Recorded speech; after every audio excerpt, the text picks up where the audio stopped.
We are going to start with the longitudinal muscle channels, and I will also have to add the word not just muscle, but fascial channels. The more I study, the more I realize how fascia is important. I'm starting to put together and put into the longitudinal system model that the Chinese proposed many, many years ago.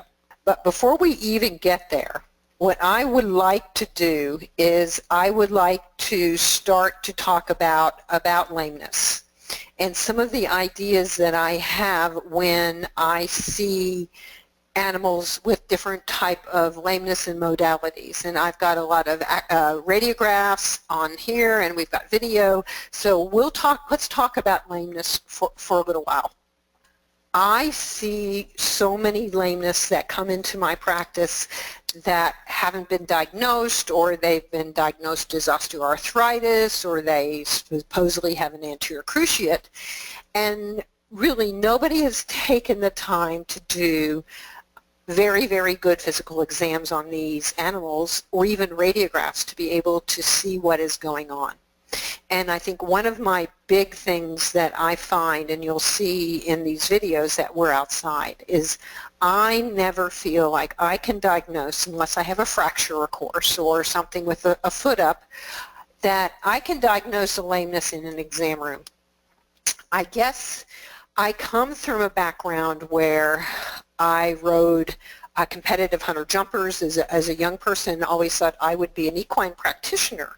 But life changes and things happen, and as I became more into the acupuncture modalities and everything, I was able to take a lot of what you see in equine lameness and looking at gait and looking at footfall and where the gait should be and where the feet come up, and just looking at that whole animal, I've moved it into the canine lameness.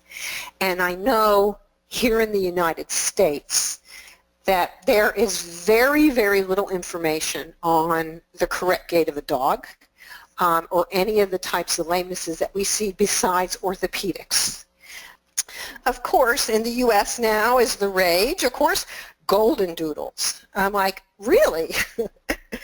But this is an actual radiograph of, I think she's 9 years old, of a golden doodle who came to me with a diagnosis of she had arthritis. And of course I'm like, well, has anyone taken any pictures of her? Of course not. So as you can see, this is a very nice radiograph of some club-shaped, hip dysplasia in Carly the golden doodle. So let's look at her now. The reason I did, and these videos aren't perfect, but they're actual videos to really, really try to take a look and evaluate. And I'm going to use my little pointer here, and I'm going to have you guys watch the side-to-side gait as she walks.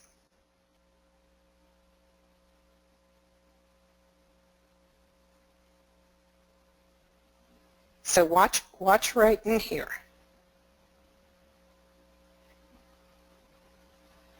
And do you see the sachet that they go side to side? And we'll look at this too.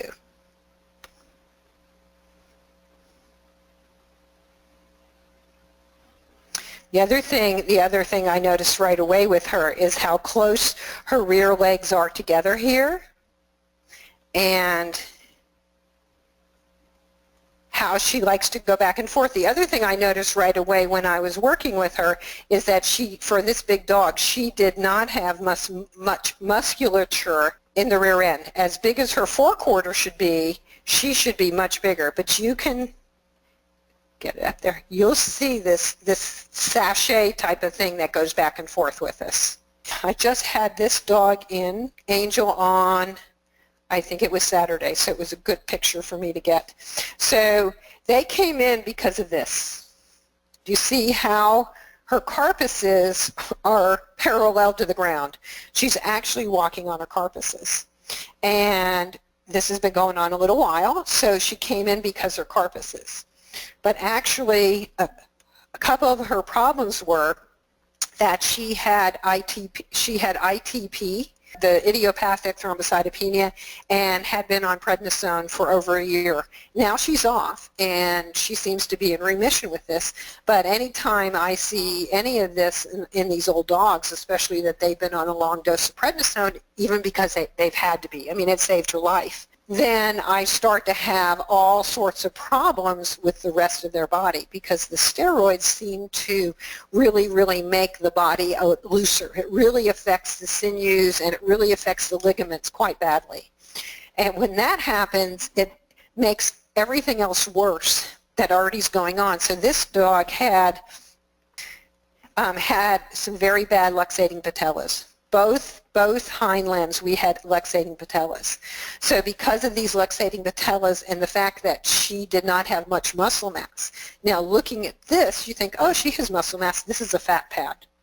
This is a big fat pad from steroids. So her having these luxating patellas here and her not having the strength she had here, then here you go. She put all this weight here on the front, very wide-chested, and is pulling herself around with these fronts. So what is going to happen? The retinaculum and the ligaments and everything here on the carpus are definitely starting to break down, A, because of the pred, B, because so much weight.